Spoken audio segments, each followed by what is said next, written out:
Fulham 0, Tottenham Hotspur 1. And hey, 3 points was exactly what the doctor orders for that club. I mean, they've had a terrible week, Tottenham, to be honest. They lose to their North London rivals, Arsenal, and then capitulate from 2-0 up against Man City. So at the end of the day, 3 points was all that was required for that club. And although it was scrappy at times, they got exactly that. As always, let me know your thoughts of the match in the comment section down below. As a Tottenham fan, Fulham fan, or a football neutral, I'd love to hear it. And while you're down there, make sure you subscribe. We're to 2,000 subscribers if you love football match reactions.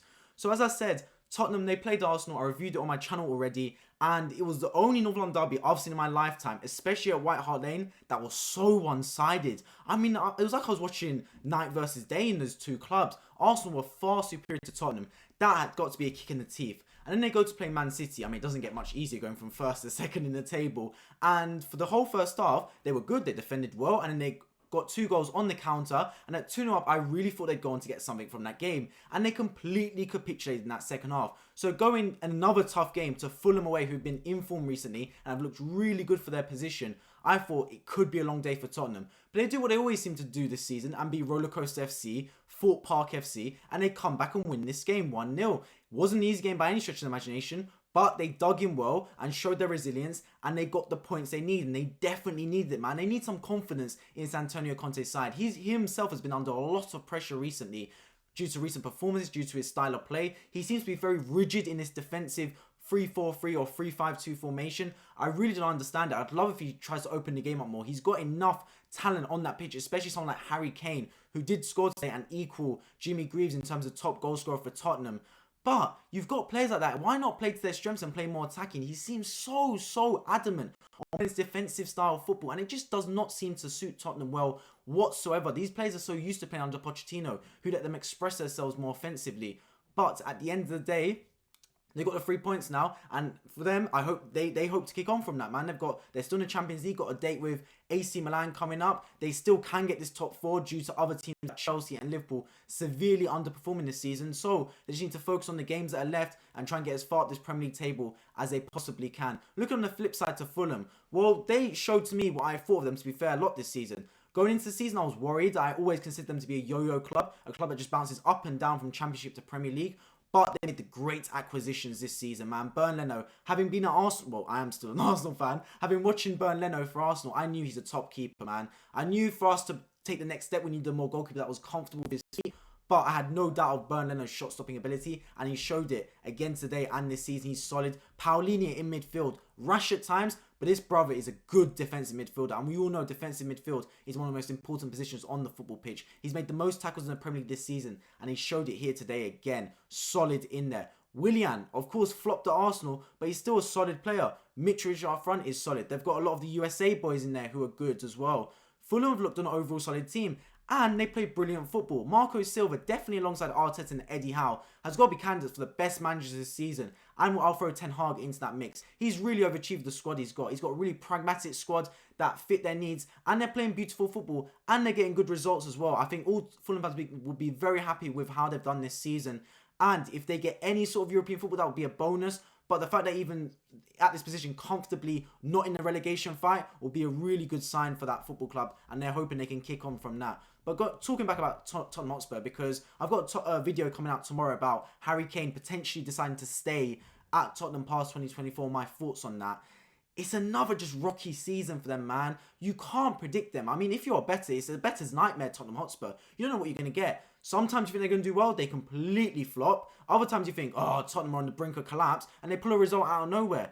It's really weird. I mean, it just goes to show that Tottenham have got quality players. I mean, you have to look back at the start of the season when most people, myself included, even as an Arsenal fan, tipped them to be the closest to Man City and Liverpool at the start of this season.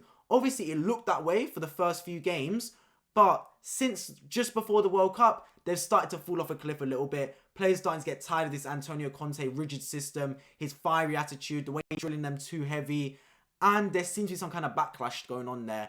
Obviously, results haven't really come their way, and if you're playing football like they're playing football, you can have to get results, because I think bad results are forgivable in the short term if your team's playing good football and are looking like they're on the upward trajectory. But if you're playing bad football and getting bad results, that's a horrible combination, something no fan really wants to see on their football club. There's unrest for Conte as well. I mean, I think every Tottenham fan wants Levy and wants Joe Lewis out of the club. But Antonio Conte, they kind of split. Half of them will say, oh, he's a brilliant manager. He just needs the funds. Others will say he's playing the same 3-4-3, same 3-5-2 formation. He's not getting the best out of this squad. I want a Pochettino type manager again. So when you've got a split amongst a fan base, it's never really a good sign. At the end of the day, though, Tottenham, they're still a quality team in terms of players they've got. And they've still got, in my opinion, the best striker in the Premier League in Harry Kane. And he showed his quality here today, man. Was feeding off scraps, to be honest. Fulham were dominating that first half. But when the time came, when he was called upon, he turns and he shoots in the box. And that's only really a goal a player of the caliber that Harry Kane can score. Turning, not even looking at the goal, and just sweeps it home. Burnley rooted to the spot. And at the end of the day, Tottenham did what they did best in the second half. And that was defend. It's about the only thing they could do really well. But they can defend solidly when asked to do so. And they come away with a tough 3 points. Make no mistake about it. I know they just got promoted. Going to Craven Cottage is not easy. I've watched them play Fulham and dominate them. I've watched them get a point at Liverpool right at the start of the season. I've seen a few Fulham games. Even last week against Newcastle, they were unlucky. If it wasn't for a Mitrovic double kicking the penalty for that to get ruled out. Against United, they were extremely unlucky to concede last minute to Garnacho in a game I thought they dominated. Even here today, I think in the first half, Fulham were brilliant, retaining possession, recycling, getting forward, having chances. They cooled off in the second half, but that was due to Tottenham as well, defending brilliantly. But overall, look, Tottenham, exactly what the doctor ordered. They've got FA Cup tie now against Preston North End. For me, I think they really have to try and win a trophy for their fans. It's been a long drought since 2008 and the Carling Cup then. So they've got a good run now. Preston North End, some very favourable tie. They should do well there. They're still in the Champions League and they're still fighting for top four, man. They're still fighting on all fronts. So at the end of the day, I know Tottenham fans is doom and gloom right now, but you still got something to fight for this season, man. And think about the performances you've had and the results you've had recently. You're kind of in a lucky position, let's be completely honest, because in seasons gone by, if you were performing and getting results like this in recent times, you'd be nowhere near the fight for the top four, but you're still in with the hunt, so you've got to ride that storm, and who knows, maybe come May, they might end up finishing in the top four and have a trophy.